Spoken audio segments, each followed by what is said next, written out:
السلام عليكم ورحمة الله. الحمد لله وأشهد أن لا إله إلا الله وحده لا شريك له، وأشهد أن محمدا عبده ورسوله صلى الله عليه وسلم، وبعد. طبعا ما زلنا في شرح عقيلة أتراب القصائد في رسم المصحف للعلامة الشيخ الشاطبي عليه من الله سحائب الرحمة. ومعنا بين أيدينا اليوم من سورة الأعراف إلى سورة مريم عليها السلام. قال الناظم رحمه الله: ونافع باطل معا وطائرهم بالحذف مع كلماته متى ظهرا. قال نافع في كتابه: اتفقت المصاحف على حذف ألف كلمة باطل باتفاق في باطل معا، يعني في موضعيها، في موضع سورة الأعراف وموضع سورة هود. موضع سورة الأعراف: إن هؤلاء متبر ما هم فيه وباطل ما كانوا يعملون. وموضع سورة هود: وحبط ما صنعوا فيها وباطل ما كانوا يعملون. إذا اتفقت المصاحف على حذف كلمة باطل في موضعيها، في موضع الأعراف وفي موضع سورة هود. ثم قال الناظم: وطائرهم بالحذف مع كلماته متى ظهرا. اتفقت المصاحف أيضا على حذف الألف من كلمة طائرهم باتفاق في موضع الأعراف: ألا إنما طائرهم عند الله. ألا إنما طائرهم عند الله، موضع طائرهم التي في سورة الأعراف. ثم اتفقت المصاحف أيضا على حذف ألف كلمة كلماته حيث وردت في القرآن الكريم كلماته التي أضيف إليها هاء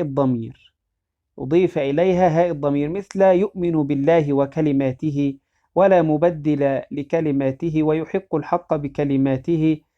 وإذا كلمات التي أضيف إليها هاء الضمير كلماته، اتفقت المصاحف على حذف الألف منها حيث وردت في القرآن الكريم. ثم قال الناظم: معا خطيئات واليا ثابت بهما عنه الخبائث حرفاه ولا كدرا. قال الإمام نافع في كتابه: اتفقت المصاحف على حذف الألف أولا من كلمة خطيئاتكم في سورة الأعراف في قول الله تعالى: وقولوا حطة وادخلوا الباب سجدا نغفر لكم خطيئاتكم. معا خطيئات، يبقى إذن معا خطيئات في موضعيها هنا، في موضع سورة الأعراف وفي موضع سورة نوح: مما خطيئاتهم أغرقوا فأدخلوا نارا. إذا اتفقت المصاحف على حذف الألف لكلمة خطيئات في موضعيها معا، يعني في موضعيها هنا في موضع الأعراف وفي موضع سورة نوح. ثم قال الناظم: واليا ثابت بهما عنه. الياء ثابتة في كلمة خطيئات في الموضعين، الياء ثابتة بياء وتاء دون ألف بينهما، ياء وتاء دون ألف بينهما. ثم قال: الخبائث حرفاه ولا كدرا. حذفت الألف، اتفقت المصاحف على حذف الألف من كلمة الخبائث في موضعيها، الخبائث حرفاه. الموضع الأول سورة الأعراف: ويحرم عليهم الخبائث، والموضع الثاني في سورة الأنبياء: ونجيناه من القرية التي كانت تعمل الخبائث. اتفقت المصاحف على حذف الألف التي بعد الباء من كلمة الخبائث في موضعيها، في موضع الأعراف وفي موضع الأنبياء. ثم قال الناظم: هنا وفي يونس بكل ساحر التأخير في ألف به الخلاف يرى. قال الإمام نافع في كتابه: قول الله تعالى في سورة الأعراف: يأتوك بكل ساحر عليم. وموضع سورة يونس: وقال فرعون ائتوني بكل ساحر عليم. كلمة ساحر المقيدة بكلمة بكل، هنا في موضع الأعراف وفي موضع سورة يونس، وفي موضع سورة يونس الموضع الثاني. بعض المصاحف على جعل ألف بعد الحاء، وبعض المصاحف بتقديم الألف بعد السين. إذا بعض المصاحف رسمت بجعل الألف بعد الحاء، والبعض الآخر رسمت بتقديم الألف بعد السين. يبقى إذا فيها تقديم وتأخير للألف على رسم الألف. ففي بعض المصاحف رسمت بعد السين، وفي بعض المصاحف رسمت بعد الحاء. وهذا مراد قول الناظم هنا يعني في موضع الأعراف، وفي يونس يعني في موضع سورة يونس. بكل ساحر، يعني كلمة ساحر المقترنة بكلمة بكل. التأخير فيه في ألف به الخلاف يرى، فيه خلاف بين المصاحف. ثم قال الناظم: ويا وريشا بخلف بعده ألف وطاء طيف أيضا فازك مختبرا. قال الإمام نافع في كتابه: حذفت الألف من كلمة وريشا بخلف في قول الله تعالى في سورة الأعراف: يواري سوآتكم وريشا، بخلف بألف بعد الياء. في خلف بعض المصاحف حذفت منها الألف، وبعض المصاحف رسمت فيها. ثم أيضا حذفت الألف من كلمة طائف بخلف بين المصاحف في قول الله تعالى في سورة الأعراف: إن الذين اتقوا إذا مسهم طائف من الشيطان. فيها خلف بين رسم الألف وحذفها حتى تحتمل القراءتين، قراءة طائف وقراءة طيف، قراءة طائف وقراءة طيف. وإذا كلمة وريشة وكلمة طائف في سورة الأعراف فيهم خلاف، هناك خلاف بين المصاحف في حذف الألف أو رسمها. ثم قال الناظم: وبسطة باتفاق مفسدين، وقال الواو شامية مشهورة أثرا. قال الإمام نافع في كتابه: اتفقت المصاحف على رسم كلمة بسطة التي في سورة الأعراف: وزادكم في الخلق بسطة بالصاد. اتفقت المصاحف على رسمها بالصاد، بسطة هكذا مرسومة بالصاد. ثم بعد ذلك كلمة مفسدين، وقال الملأ: فاذكروا آلاء الله ولا تعثوا في الأرض مفسدين، وقال الملأ الذين استكبروا من قومه في موضع سورة الأعراف. المصحف الشامي مرسومة بالواو وقال الملأ، وهذه قراءة الإمام ابن عامر الشامي، والواو زد بعد مفسدين كفءا. الإمام ابن عامر الشامي يقرأ بزيادة واو بعد كلمة مفسدين، مفسدين وقال الملأ، مفسدين وقال الملأ. وهكذا وافقت القراءة رسم المصحف الشامي. وإذن الواو قبل كلمة قال مثبتة في رسم المصحف الشامي. وباقي المصاحف بدون واو، مفسدين قال الملأ، باقي المصاحف مرسومة بدون واو. وقالوا مفسدين وقال، الواو شامية مشهورة أثرا، الواو مرسومة في المصحف الشامي، وهذه أيضا قراءة الإمام ابن عامر الشامي. ثم قال الناظم: وحذف واو وما كنا وما يتذكرون ياه وأنجاكم لهم زبرا. قال الإمام نافع في كتابه: وقالوا الحمد لله الذي هدانا لهذا وما كنا لنهتدي في سورة الأعراف بالمصحف الشامي. حذفت الألف، حذفت عذرا الواو ما كنا، هكذا في المصحف الشامي: ما كنا لنهتدي لولا أن هدانا الله، حتى تشمل قراءة الإمام ابن عامر الشامي. أما باقي المصاحف فالواو ثابتة في الرسم، وما كنا لنهتدي، وحذف واو وما كنا في المصحف الشامي. الكلام معطوف هنا على الواو شامية مشهورة، الواو شامية مشهورة.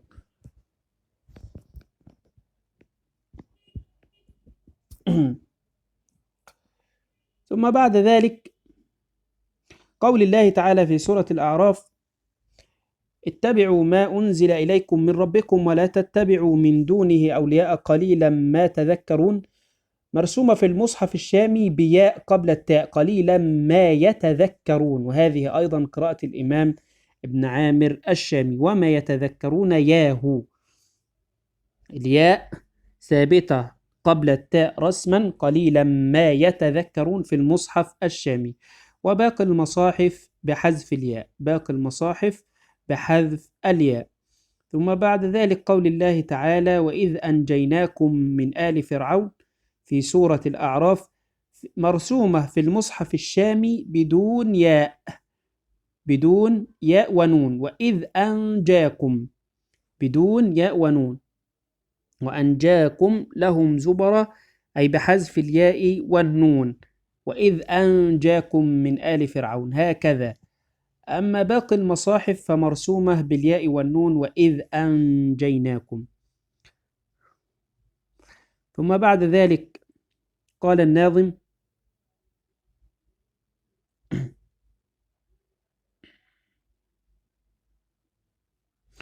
ومع قد افلح في قصر أمانة مع مساجد الله لولا نافع أثرا. قال الإمام نافع في كتابه: اتفقت المصاحف على حذف الألف التي بعد النون على الإفراد في كلمة أماناتكم، في قول الله تعالى في سورة الأنفال: يا أيها الذين آمنوا لا تخونوا الله والرسول وتخونوا أماناتكم. اتفقت المصاحف على حذف الألف التي بعد النون رسما. ثم كلمة لأماناتهم التي في سورة المؤمنون مع قد أفلح، مع يعني موضع الأنفال، معه موضع قد أفلح يعني موضع سورة المؤمنون. لأماناتهم أيضا حذفت الألف منها، الألف التي بعد النون. ثم بعد ذلك كلمة مساجد في قول الله تعالى في سورة التوبة: ما كان للمشركين أن يعمروا مساجد الله، مساجد الله لولا، لولا هنا مقيد، الموضع الأول احترز عن الموضع الثاني، حذفت الألف منها باتفاق حتى تشمل القراءتين، قراءة الإفراد وقراءة الجمع. فإذا حذفت الألف من كلمة مساجد الله الموضع الأول في سورة التوبة: ما كان للمشركين أن يعمروا مساجد الله، هكذا.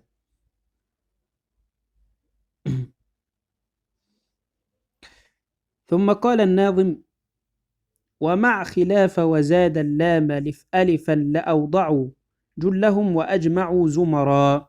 قال الإمام نافع: حذفت الألف في كلمة خلاف في قول الله تعالى في سورة التوبة: فرح المخلفون بمقعدهم خلاف رسول الله، حذفت منها الألف. وأكثر المصاحف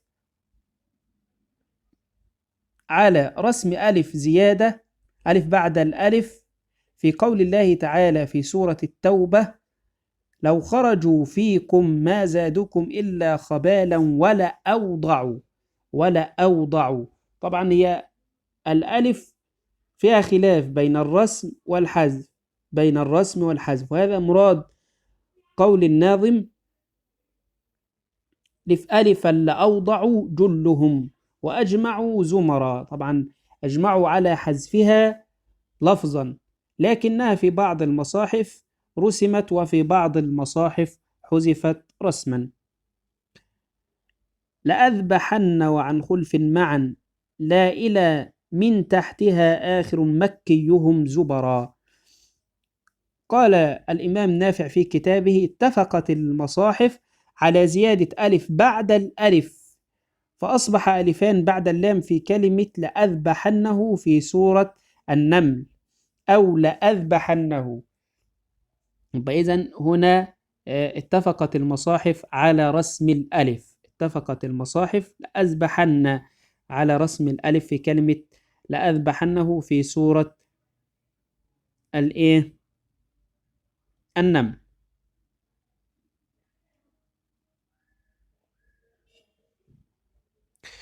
ثم قال الناظم: وعن خلف معا لإلى من تحتها آخر مكيهم.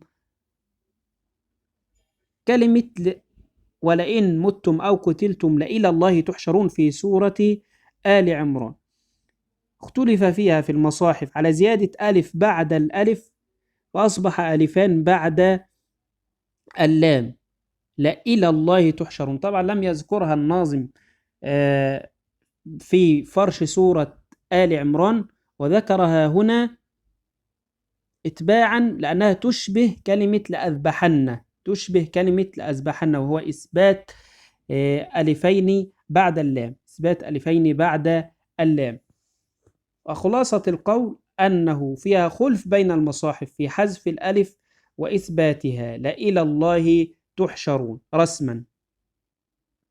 كذا ثم إن مرجعهم لإلى الجحيم في موضع سورة الصافات، فيه خلف أيضا بين المصاحف، وهذا مراد قول الناظم: وعن خلف معا لا إله، وعن خلف معا لا أولى. وعن خلف يعني في خلف بين المصاحف، معا يعني كلمة لا إله معا في موضعيها، آل عمران لإلى الله تحشرون، وموضع الصافات لإلى الجحيم.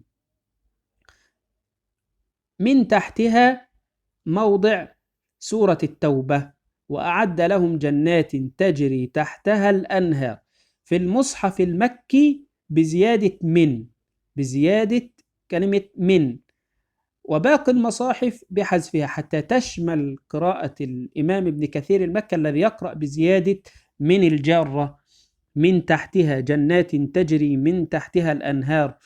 وفي باقي المصاحف حذفت كلمة من، جنات تجري تحتها الأنهار هكذا مباشرة، من تحتها آخر مكيهم زبرا.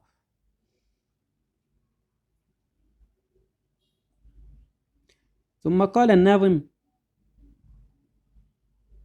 ودون واو الذين الشام والمدني، وحرف ينشركم بالشام قد نشرا. قال الإمام نافع في كتابه: قول الله تعالى في سورة التوبة: إما يعذبهم وإما يتوب عليهم والله عليم حكيم، والذين اتخذوا مسجدا ضرارا، بالمصحف المدني والشامي بدون واو، الذين اتخذوا هكذا مباشرة بدون واو، حتى تشمل قراءة الإمامان نافع وابن عامر الشامي. وباقي المصاحف مرسومة فيها بواو، والذين اتخذوا، والذين اتخذوا. ثم بعد ذلك كلمة يسيركم، كلمة يسيركم في قول الله تعالى في سورة يونس: هو الذي يسيركم في البر والبحر. في المصحف الشامي مرسومة ينشركم، ينشركم هكذا بنون بعد الياء وشين بعدها بدلا من السين وحذف الياء، ينشركم هكذا حتى تشمل قراءة الإمام ابن عامر الشامي: ينشركم، هو الذي ينشركم في البر والبحر هكذا. وباقي المصاحف مرسومة يسيركم، ياء مضمومة سين ياء، يسيركم. وهذا مراد قول الناظم: وحرف ينشركم بالشام قد نشر، مرسومة في المصحف الشامي ينشركم. ثم قال الناظم: وفي لننظر حذف النون رد، وفي إنا لننصر عن منصور انتصر. قال الإمام نافع في كتابه: بعض العلماء قال بنون واحدة، وبعض العلماء قال بنونين في كلمة لننظر كيف تعملون في سورة يونس، وفي كلمة إنا لننصر رسلنا في سورة غافر.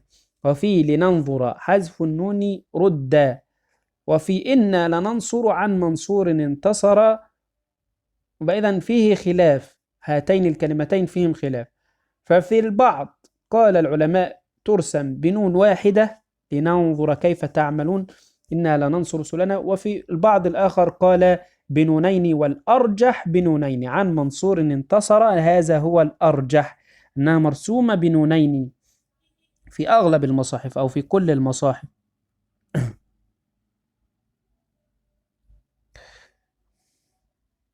ثم قال الناظم: غيابات نافع وآيات معه، وعنه بينات في فاطر قصرا. وفيه خلف وآيات به ألف الإمام حاشا بحذف صح مشتهرا. قال الإمام نافع في كتابه: أولا، حذفت الألف في كلمة غيابات باتفاق في موضعيها في سورة يوسف: غيابات الجب، غيابات الجب. هكذا اتفقت المصاحف على حذف الألف منها، على حذف الألف منها حتى تشمل القراءتين، قراءة الإفراد وقراءة الجمع. ثم بعد ذلك كلمة آيات وآيات معه أيضا اتفق فيها خلف هذه، وفيه خلف وآيات به.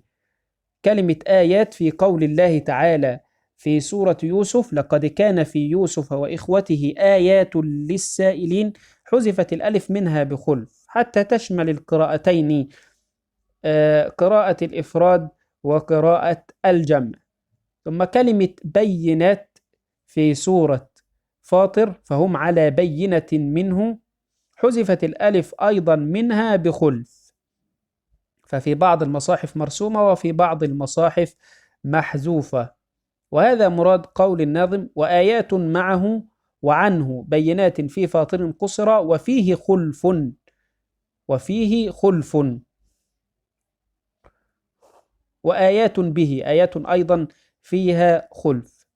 ثم بعد ذلك كلمة حاشا أيضا فيها خلف في قول الله تعالى في سورة يوسف: وقلنا حاشا لله في الموضعين، فيها خلف بين حذف الألف وإثباتها، فيها خلف بين حذف الألف وإثباتها. حاشا بحذف صح مشتهرا، صح مشتهرا، أن الأرجح هو الإيه؟ هو الحذف، الأرجح هو الحذف. ثم قال الناظم: ويا لدى غافر عن بعضهم ألف، وها هنا ألف عن كلهم بهرا. كلمة لدى في قول الله تعالى في سورة غافر: إذ القلوب لدى الحناجر، إذ القلوب لدى الحناجر. عن البعض مرسومة ألف، عن البعض مرسومة ألف، وعن البعض مرسومة ياء.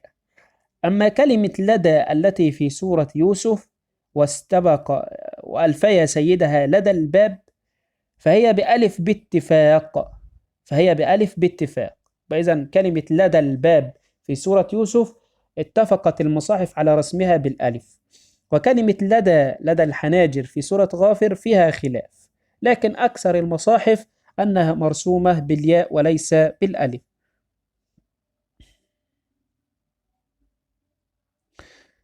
ثم قال الناظم: ونون ننجي بها والأنبياء حذفوا والكافر الحذف فيه في الإمام جرى. قال الإمام نافع في كتابه: اتفقت المصاحف على حذف النون من كلمة فنجي من نشاء في سورة يوسف وموضع سورة الأنبياء، وكذلك ننجي المؤمنين. اتفقت المصاحف على حذف النون منهما.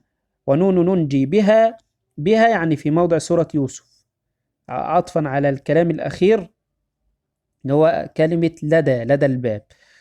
والأنبياء يعني موضع سورة الأنبياء، ننجي التي في سورة الأنبياء.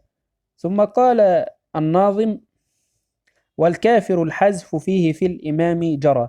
كلمة الكافر، الكفار، في قول الله تعالى في سورة الرعد: وسيعلم الكفار لمن عقب الدار، حذفت الألف في مصحف الإمام وفي باقي المصاحف حتى تشمل القراءتين، قراءة الإفراد وقراءة الجمع. وسيعلم الكفار لمن عقب الدار، وسيعلم الكافر لمن عقب الدار.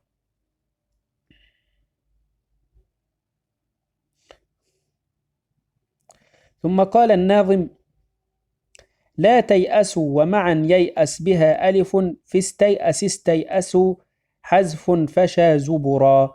قال الإمام نافع: رسمت بألف كلمة ييأس باتفاق في، فتحسسوا من يوسف وأخيه ولا تيأسوا من روح الله إنه لا ييأس من روح الله إلا القوم الكافرون، الموضعين في يوسف نفس الآية. أفلم ييأس الذين آمنوا، موضع سورة الرعد، أفلم ييأس الذين آمنوا في موضع سورة الرعد. إذن هذه المواضع الثلاثة موضعي يوسف وموضع الرعد رسمت بألف باتفاق بين المصاحف. ثانيا كلمة استيأس التي في سورة يوسف: حتى إذا استيأس الرسل فلما استيأسوا منه خلصوا نجيا، هذين الموضعين رسمت بحذف الألف باتفاق أيضا بين المصاحف. إذن سورة يوسف ولا تيأسوا من روح الله إنه لا ييأس من روح الله، وموضع الرعد أفلم ييأس رسمت الألف باتفاق بين المصاحف. وحتى إذا استيأس الرسل فلما استيأسوا منه الموضعين بيوسف رسمت بحذف الألف باتفاق بين المصاحف أيضا. ثم قال الناظم: والريح عن نافع وتحتها اختلفوا ويا بأيام زاد الخلف مستطرا. كلمة الريح في قول الله تعالى في سورة إبراهيم: أعمالهم كرماد اشتدت به الريح، وموضع الحجر وأرسلنا الرياح لواقح. بعض المصاحف أثبتت الألف على الجمع الرياح، وبعضها حذفت الألف على قراءة الإفراد. والريح عن نافع، الريح التي في موضع سورة إبراهيم، وتحتها يعني التي في السورة التي تحتها تحت إبراهيم الحجر. اختلف فيها المصاحف بين إثبات الألف وحذفها. بعد ذلك قول الله تعالى في سورة إبراهيم: وذكرهم بأيام الله. كلمة بأيام فيها خلف. بعض المصاحف رسم ياء بين الياء المشددة وبين الميم، وبعض المصاحف رسمت ألف بدلا من الياء. إذن كلمة بأيام التي في موضع سورة إبراهيم وذكرهم بأيام الله فيها خلاف بين المصاحف. البعض رسم ياء بين الياء والميم، والبعض رسم ألف بين الياء والميم. ويا بأيام زاد الخلف مستطرا. ثم قال الناظم: بالحذف طائره عن نافع وبأو كلاهما الخلف واليا ليس فيه يرى.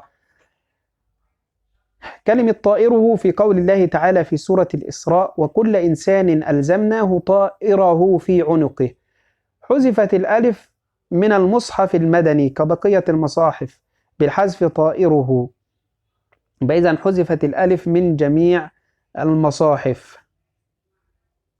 كلمة أو كلاهما في قول الله تعالى في سورة الإسراء: إما يبلغن عندك الكبر أحدهما أو كلاهما فيها خلف. بعض المصاحف بألف بعد اللام، وبعض المصاحف حذفت الألف ولم ترسم ياء، وهذا مراد قول الناظم: وبأو كلاهما الخلف والياء ليس فيه يرى، يعني لم ترى أنها رسمت الألف بياء في أي من المصاحف، هذا شاذ.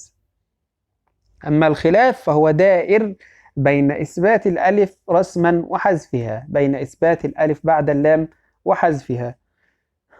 ثم قال الناظم: سبحان فاحذف وخلف بعد قال هنا، وقال مك وشام قبله خبرا. قال الإمام نافع: حذفت الألف في كلمة سبحان باتفاق من لفظ سبحان حيث وردت: سبحان الذي أسرى، سبحان ربك، سبحانك اللهم. حذفت الألف من كلمة سبحان، لكن حذفت الألف من كلمة قل بخلف في قول الله تعالى في سورة الإسراء: قل سبحان ربي. حذفت الألف فيها بخلف. أما قال سبحان ربي على رسم الألف في المصحف المكي والشامي، وباقي المصاحف قل هكذا بحذف الألف رسما. إذن هذا مراد قول الناظم: سبحان فاحذف، يعني حذفت الألف رسما من كلمة سبحان باتفاق من جميع المصاحف حيث وردت. ثم قال: وخلف بعد قال هنا، يعني كلمة قال سبحان ربي هنا في موضع الإسراء فيه خلف بين حذف الألف وإثباتها. المصحف المكي والشامي بالإثبات، المصحفين المكي والشامي بإثبات الألف، قال سبحان ربي. وباقي المصاحف بالإيه؟ بالحذف. وكلمة سبحان نفسها التي بعد قال فيها خلف أيضا بين حذف الألف وإثباتها، بين حذف الألف وإيه؟ وإثباتها.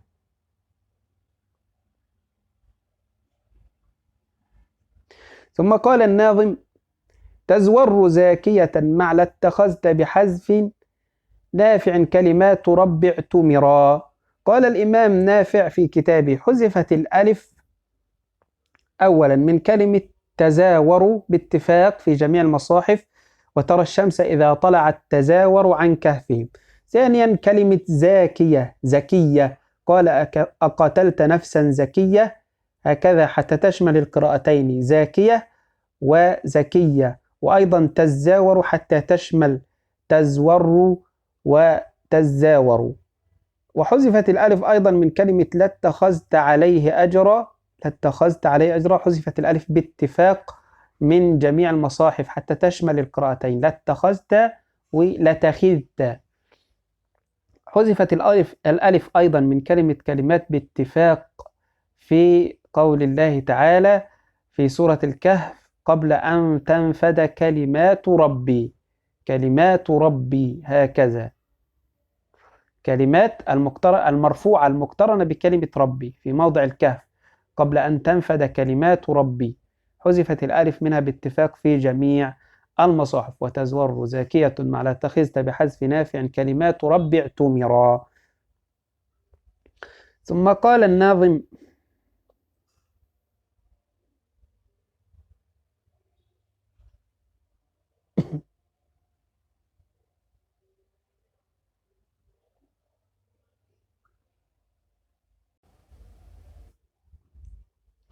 وفي خراجا معا والريح خلفهم وكلهم فخراج بالثبوت قرى.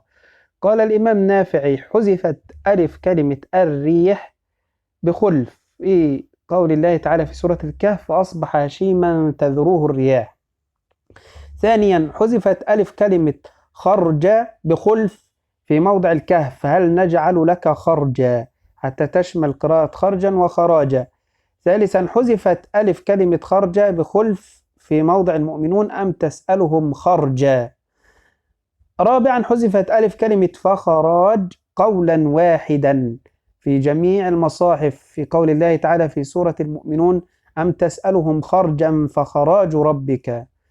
وهذا مراد قول الناظم: وفي خراجا معا، خراجا معا التي في الكهف والتي في المؤمنون خراجا. والريح كلمة الرياح التي في سورة الكهف خلفهم. في هذه الكلمات الثلاثة خلف بين حذف الألف وإثباتها. وكلهم فخراج جميع المصاحف باتفاق على حذف الألف، بثبوت حذف الألف: فخراج ربك خير. ثم قال الناظم: كل بلا ياء التوني ومكنني مكن ومنها عراق بعد خيرا أرى. قال الإمام نافع في كتابه: كلمة آتوني في سورة الكهف: آتوني زبر الحديد، باتفاق المصاحف على حذف صورة الهمزة الأولى والياء، وأثبتت صورة همزة الوصل وتاء آتوني. إذن كل المصاحف وكل بلا ياء، بلا ياء توني، بلا ياء توني. ثم بعد ذلك قول الله تعالى في سورة الكهف: لأجدن خيرا منها منقلبا. بالمصحفين الكوفي والبصري، المصحف العراقي يعني مراد بهم المصحف الكوفي والمصحف البصري، المصحف الكوفي والمصحف البصري. منه لأجدن خيرا منها، منها منقلبة، هكذا. لكن باقي المصاحف بميم بعد الهاء: منهما، منهما. ومنها عراق بعد خيرا أرى. وإذن كلمة منها في سورة الكهف: لأجدن خيرا منها منقلبا. في المصحفين الكوفي والبصري المراد بهم المصحف العراقي رسمت منها هكذا بدون ميم بعد الهاء، أما في باقي المصاحف فبإثبات الميم بعد الهاء منهما منقلبا، لأجدن خيرا منهما منقلبا، حتى تشمل القراءتين، قراءة منها وقراءة منهما. ثم بعد ذلك قول الله تعالى في سورة الكهف: قال ما مكني فيه ربي خير، في المصحف المكي مرسومة بنونين، قال ما مكنني فيه ربي، حتى تشمل قراءة الإمام ابن كثير المكي، عبد الله بن كثير المكي: ومكنني أظهر دليلا. قال ما مكنني فيه ربي خير، هكذا بنونين رسمت في المصحف المكي. أما في باقي المصاحف فمرسومة مكني بنون واحدة، بنون واحدة. وإلى هنا نكون قد انتهينا من درس اليوم، هذا ما تيسر إعداده. سبحانك اللهم وبحمدك، أشهد أن لا إله إلا أنت، أستغفرك وأتوب إليك.